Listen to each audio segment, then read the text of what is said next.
Well guys, if you've been watching our last episode, then you'd know that our brand new Portofino 52 is stuck in Dubai because of the war. Rafa has said to us that we're probably not going to get our boat for another 6 months. And that means what? We lose another sailing season. We are sitting, travelling in hotels and doing expensive living on the land. So we're not sailing and we are not having content to show to you guys. But worst of all for us is we're not actually sailing. And at the age and the time of our lives, that is a very... Every season lost is another one we cannot get back. You know, without that gloom and doom, it's the reality of it. You know, we don't want to lose another season. So we're sitting here looking at our options right now, and we thought we'd invite you in to be like a fly on the wall to witness how we go about problem solving, because there's a lot of problems that come up when you're sailing. This is how it goes. So in the last episode, we discussed the three options, which were? Basically wait, which I don't want to do. The second one is to patch it up. Go on other people's boats, take up other offers of other people's boat sailing and things like that. But then the third option is...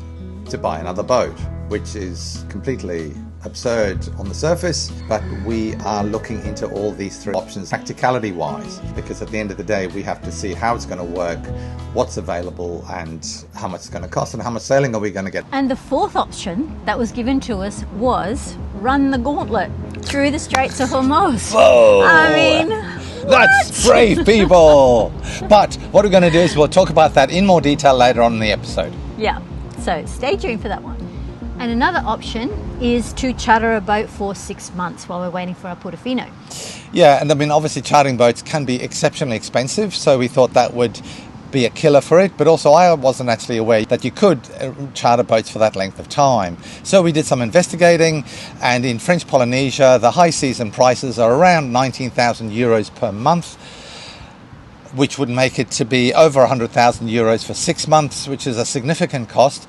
But also then when we asked a bit more, there are no boats available now because they're all booked out well in advance. So that put a kibosh on that option anyway. Thanks for the idea, guys, but didn't work either. One of the recurring things that came out, people were saying, take the boat by land over to Fugairah or Oman. It's Fugairah where the Portofino boatyard is going to be. It's on the Indian Ocean. You can sail directly out of there. But the problem with taking it over the land, which Raphael has been struggling with since the beginning of the war, he was trying to organize this. But Portofino boats are 7.5 or 8 meters wide. 8.3 meters, something 8.2. Like, and it doesn't fit through the roads at certain points, and to get it through the roads they would have to remove several situations where there's signs, and some of these signs are also concreted in. It's not that they can just unbolt them, roll them down and put them back up again. These are actually concreted, so that is what is blocking it at the moment. They're looking at various options, and he is working very hard with the Road Traffic Authority on that, because that's obviously very important to get the other two half-built boats across to Fugairah to finish them off. The boat, there's all sorts of red tape and permissions and, you know, authority. Yeah, they're wide loads. It can only be done between 2 a.m. and 6 a.m. and it'll take more than 4 hours. It's actually going to take 2 days. They'll have to go, because the speed they can go with these boats on the back of a truck, 40 kilometers an hour. And although it's only 100 kilometers, they should get there in 2.5 hours. But no, it goes through 3 United Arab Emirates. They have to have 3 different police convoys. So they stop, they do the changeover from one UAE police to another, and then the third time they're not going to make it in 4 hours. So it's going to be, then they're going to wait for 24 hours until the next day, and then they're going to take it on the second night between 2 a.m. and 6 a.m. Really complicated stuff, but still being worked on. The masts and rigging and the boom and all of that is in Italy. So ours. So that would have to be sent so that it could be installed in Fugairah. Yeah, so that also takes time. And also the furniture that was going to be fitted by Italian carpenters in Italy, they can put that into the container, send it to Fugairah, and actually fly the Italian carpenters to Fugairah to do the work to finish off the boat. If that happens, we will take ownership of the boat in Dubai, sail it directly out into the Indian Ocean. We may well go to the Maldives and then come up through the Red Sea, or we might have to go directly up through the Red Sea.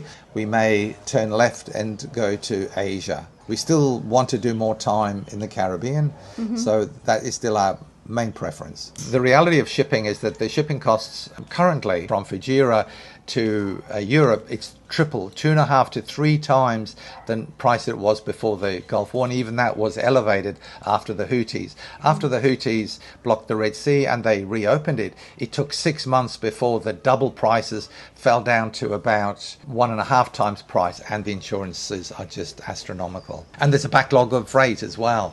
All these freight containers are fully booked, chock-a-block with high value stuff which people aren't willing to sacrifice. Their space. Fuel, fertilizer, things that are really imperative for the world economy. Not a Portofino 52. So that we just want for fun. Ours would be put on the backlog. But Kathy and a few other reviewers out there suggested that we just wait and be patient. And we be patient. We haven't had our own boat for 2 years. So after a while, that becomes very tiresome. Yeah, and the boat should have been finished. The Portofino should have been ready, but because of the Houthis and various other issues, it has been delayed, and now it's been delayed again. So for the last 2 years, we have been patient. At our stage of life, you can't be too patient. You get to a point in life when you don't buy green bananas because you're not sure if they're going to be ripe before you pop off. That's exaggerating, of course. But you get his point. The point is that we don't want to wait. We've waited anymore. We've waited. That's enough. We want to go sailing. That's what we live to do. So we're going to do it one way or the other. Of course, a few of you said go for it. If you have the resources, you don't want to wait. Time is a very precious commodity for anyone. No one really knows in life how long they've got and how able they're going to be to do this active lifestyle. Sailing is a very active lifestyle, and you need to keep fit and you need to keep agile, and the longer you've been off a boat, the less of those things you tend to be. So thanks for your encouragement for us to go for it. Not that we need permission, but it's really great to have everybody's opinions. The other thing that happened actually just last night is our son, who's obviously going to get, one of our sons who's going to get our inheritance. Who's the inheritance we're spending? He said, what does it matter? At the end of the day, you worked really hard. Don't compromise what you want. Figure out what you want and just do it. Just enjoy your life. And that's very wise of him and very considerate. Yeah, so thanks, Dan, for that great advice. And Elizabeth is much looser with the purse strings now.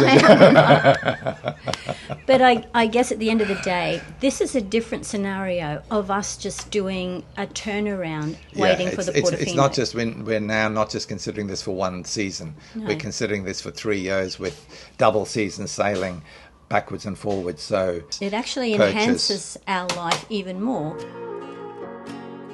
And of course, there was probably an equal number of people saying go for the patch-up process and, go cruising on other people's boats and the Malaysia Rally. And we have seriously looked at that too, because the Malaysia Rallies have started already. It's already in process. And if we were to join the rally, we'd have to sail the boat down from Pattaya down south to Malaysia and join it about a third of the way through. This is Richard's Seawind 1160 that we just sailed Thailand a couple of weeks ago. Yeah, so they did offer us the Seawind to go into the rally.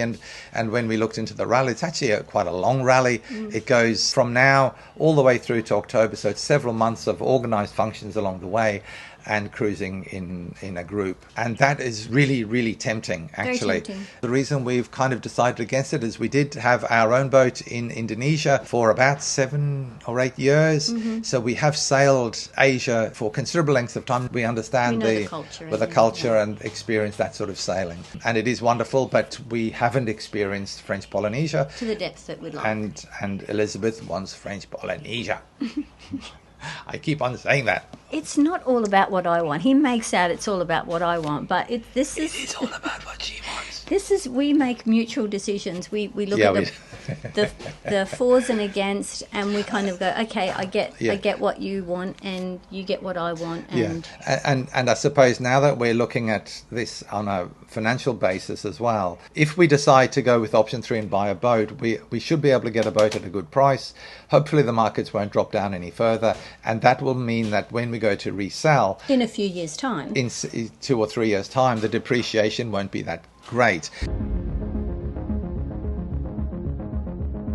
Also, plenty of people told us, just take her through the Gulf of Hormuz, hug the cliffs of Oman, lights off, silent mode, no AIS. Sounds simple, right?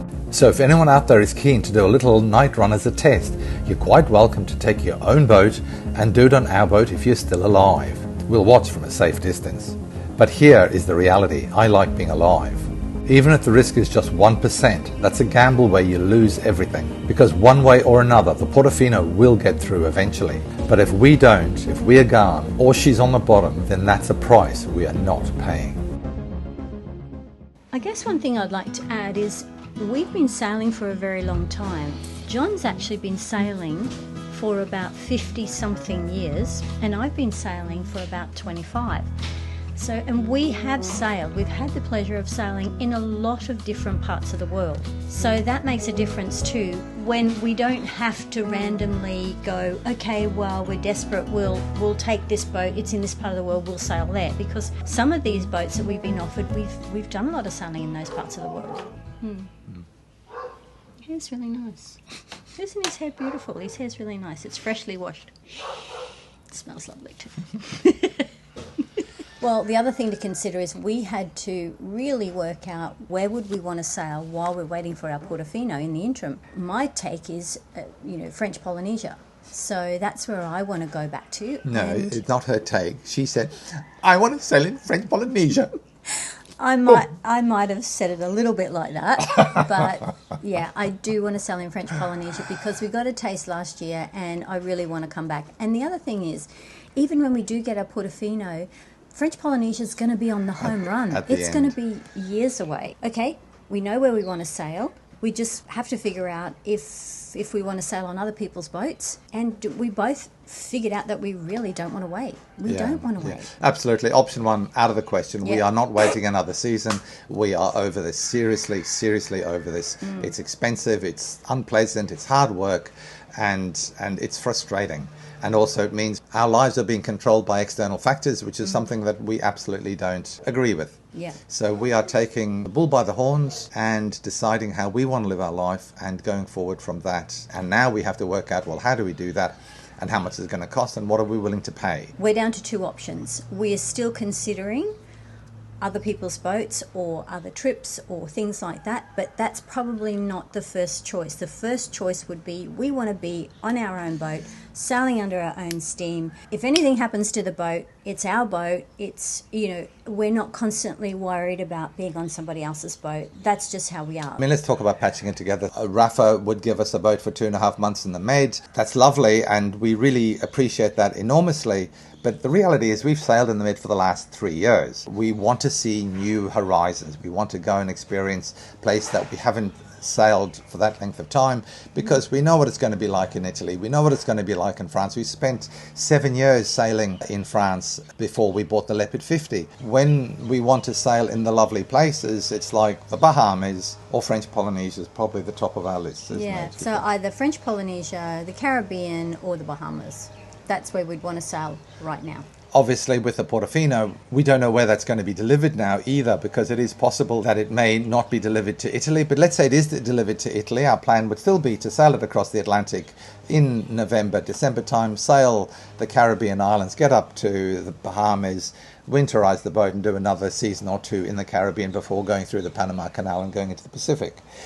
Option 3 is buy another boat. Now, that's pretty extreme measures. That's like...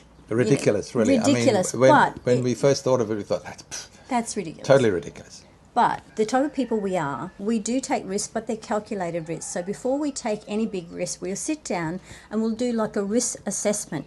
We'll weigh up the pros and cons, the problems that we're going to endure if we choose this or if we choose that. So let's talk about if we did buy another boat. So ironically, this is a business process, a SWOT analysis, strengths, weaknesses, opportunities and threats. So let's talk about buying another boat. The strengths are we sail, depending on where the boat is. If we buy the boat in the South Pacific area, we can get right into sailing the South Pacific, which is what my honey wants to do. Yes. It also means we have our own boat, we have our own agenda, we're not being driven by other people's timeframes or agendas, for example, on a rally or something like that, and we can choose where we sail. The weaknesses are the cost.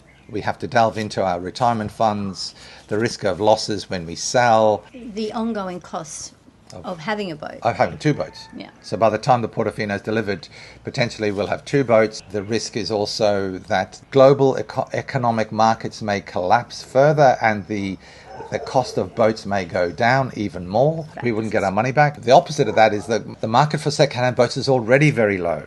So that's good for us because we can buy in at a low cost, which is really the main thing that drove us to actually think about this more seriously. If we can pick up a second-hand boat at a fantastic price, the amount of money it's going to cost us in the long term is going to be much less. The other benefit of having a boat is it is an asset and we will sell it again. So even if it costs us several $100,000, we're going to sell it again for several $100,000 minus some. We're only going to lose that depreciated value over time.